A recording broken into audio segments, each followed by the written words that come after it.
आणि आता बातमी बदलापुरातील अल्पवयीन मुलींवरील लैंगिक अत्याचार प्रकरणासंदर्भातली। आरोपीच्या सोडून गेलेल्या पहिल्या पत्नीचा जबाब एसआयटीनं नोंदवलेला आहे। आरोपी अक्षय शिंदे लैंगिक विकृत होता। पहिल्या पत्नीनं हा जबाब दिलाय। आरोपीची लैंगिक विकृती पाहूनच पहिल्या पत्नीनं त्यांना सोडल्याचं चौकशीमध्ये समोर आलंय। अक्षय शिंदे गुन्हा करण्याच्या मानसिकतेचा असा पत्नीचा जबाब होता। कृष्णा सोनरवाडकर आमचे प्रतिनिधी आमच्या सोबत आहेत, अधिक माहिती जाणून घेणार आहोत। कृष्णा,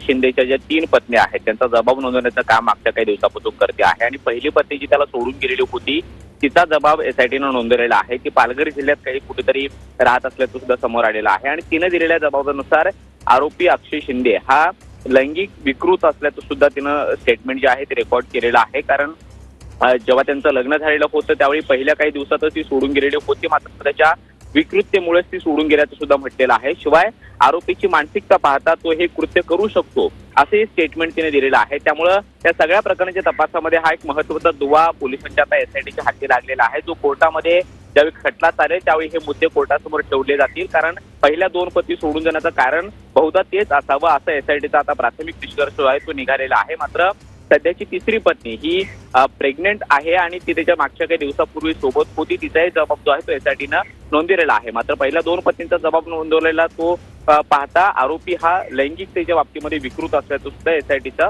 आतापर्यंत तपासामध्ये समोर आलेलं आहे। विशाल, नक्कीच धन्यवाद कृष्णा दिलेल्या सविस्तर माहितीसाठी।